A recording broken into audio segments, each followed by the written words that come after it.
Hello and welcome to the Illinois Association of Park Districts Parkcast. I'm Wayne Utterback, Director of Communications and Digital Content, and today I'm happy to be joined by Boone County Conservation District Executive Director, Dan Kane. Dan, thank you so much for taking time out of your day to speak with me. Sure, no problem. Glad I could do it. Now, can you just start off by telling me a little bit about the Boone County Conservation District and what makes it unique? Sure. The Boone County Conservation District is a local unit of government, special district provided under the Illinois Conservation Districts Act.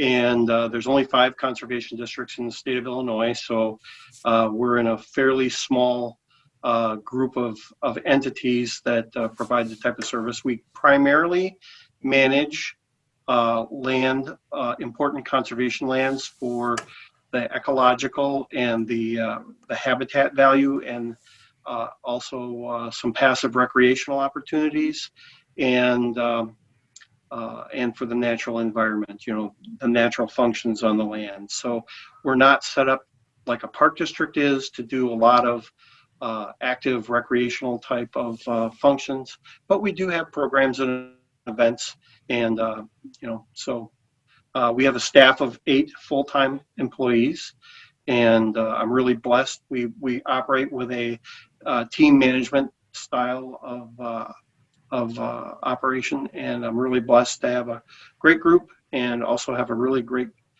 board. We have 5 trustees that oversee our organization, and they're appointed to serve 5-year terms, which and then when they're done with their term, they cannot come back on the board until a year has passed.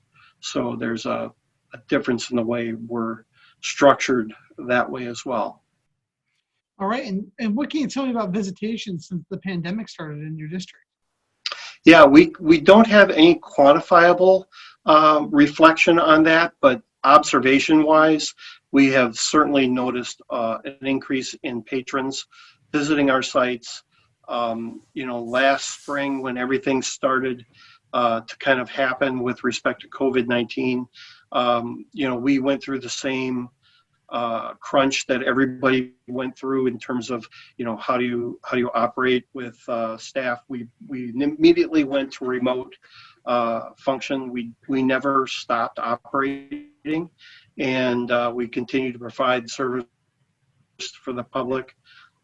We had adapted immediate protocols to minimize our risk of getting staff infected or getting in contact with others that would pose a risk. And then once we developed our management plan and all the protocols and got that in place, we were able to reopen the office.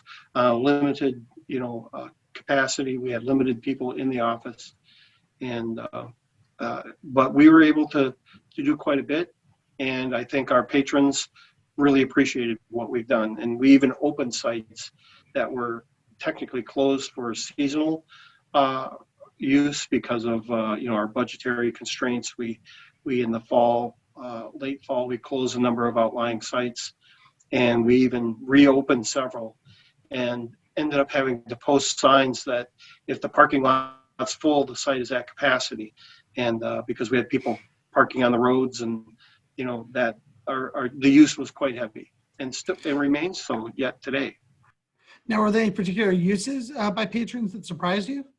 No, it's predominantly we have hiking paths. They're mowed trails. We do have a number of paved paths, and we do have a multi-use bike path that crosses the county that is more or less paved and gets a lot of use anyway. But so we're probably managing close to 35 miles of trails, and with a staff of 8 full-time employees, only 2 of those employees are full-time maintenance, and so you can imagine how stretched thin we are in terms of operations. But we managed to keep everything open, and continue to do all the risk management protocols that we normally do. We did have our office staff assist with some of the outdoor cleaning of restrooms. Everybody had to take turns going out and sanitizing restrooms. We made it the effort to do it at least once daily at every restroom, and we have more than 30 sites.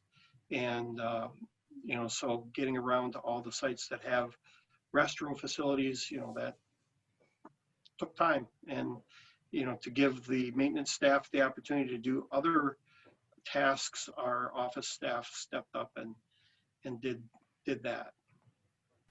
Now, what's the community response been to some of the things you've been able to offer during the pandemic? That's actually been quite good. The response has been, especially, we just actually were, at the time this all happened, we were just starting to get really engaged with social media and develop our Facebook and other social media outlets, so that we were more engaged anyway. We kind of shifted from doing a newsletter type of engagement on a quarterly basis and went to the more dynamic social media, and we constantly get responses daily. I mean, it's really taken off, and that's really been a good way for us to learn and adapt what we're doing so that we are meeting the needs of the public. Now, I want to ask you a question about your district in particular. How much open space has your conservation district been able to protect? We currently have a little more than 4,000 acres of important conservation land that we manage, and I noted more than 30 sites, and almost all those sites do have public access, and they all don't have trails, or they may have picnic or limited facilities, but we still do provide access.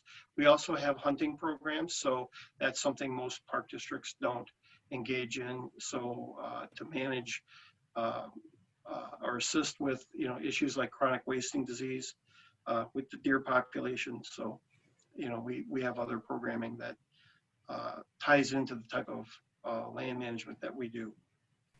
Now, what are some of the plans you have for the future of your district? Well, we're continuing to expand.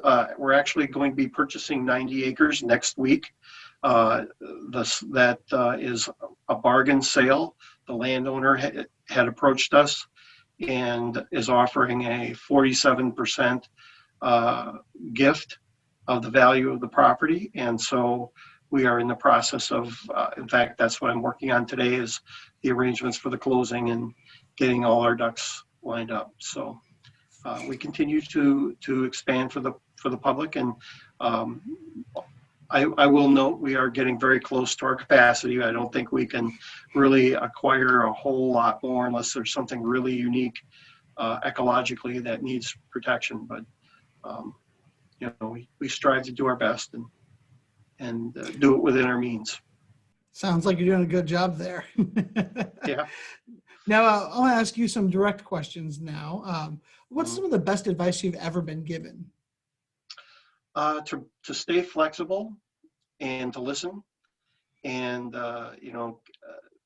don't be afraid to take on certain risks that may seem a little bit uncomfortable. So those are the key things that I kind of keep close to my thought process. And the other thing is I do strongly believe in the team management structure of our organization, and that has served our organization well. We have a really exceptional group of people that have really stepped up, and especially through this pandemic, everybody is taking on additional workload and without complaint, more or less, and really doing a great job. I mean, well above and beyond. So I'm blessed to have that. Now, if you had to give advice to a 21-year-old, what would you tell them? Well, I would say work hard.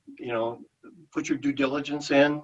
Make sure that you get educated about what any individual task is that you focus on. I mean, my background, I'm a geologist, and I started out in the oil industry, and I also grew up on a farm. So, managing property and doing things I had some background, obviously, working with equipment and, that kind of thing. So when you are looking at somebody new stepping up to the table and getting involved, certainly this is a new, wide open field. There's a lot of opportunity, I think.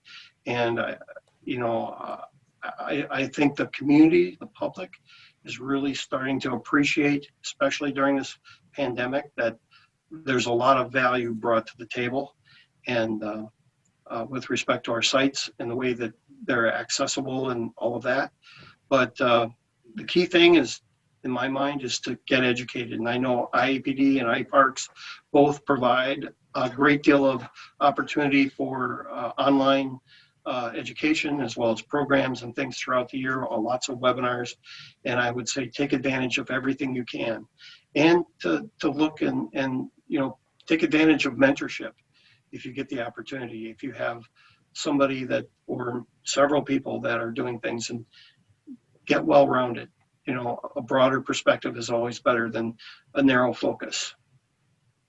Now, if you could go back in the history of your, if you could go back in the history of your conservation district, who is one person you would like to talk to, and why would you choose that person? I would have to say that Roger Gustafson, who was the founding director of the Boone County Conservation District, he was involved at the onset, actually helped write the state enabling legislation and assisted George Fell in getting it passed. And he would be the individual. In fact, I'm actually quite lucky. I did get to spend time with him because he lived real close to the district when I started working here back in April of 2000. So I got the benefit of, picking up some of his advice and initial thoughts about what the district was, what purpose we were supposed to serve. And then, I took that advice and also expanded on that in terms of what we do, and of course adapt to the current circumstances. So now, last question, but certainly not the least, what is one thing you would like for your constituents or users to know about your conservation district?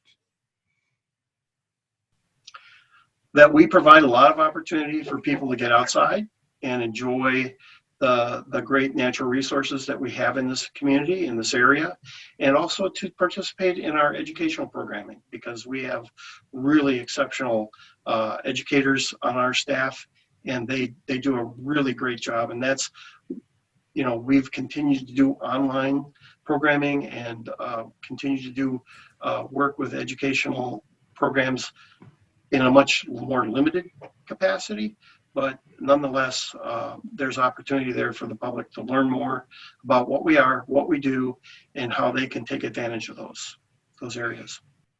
All right, excellent. Well, Dan, that's all the questions I had for you today, but I appreciate you taking some time out of your busy day to talk with me and share a little bit about your agency story. Sure. Well, I appreciate the opportunity to get to tell that story, so thank you. All right, excellent. Thank you so much.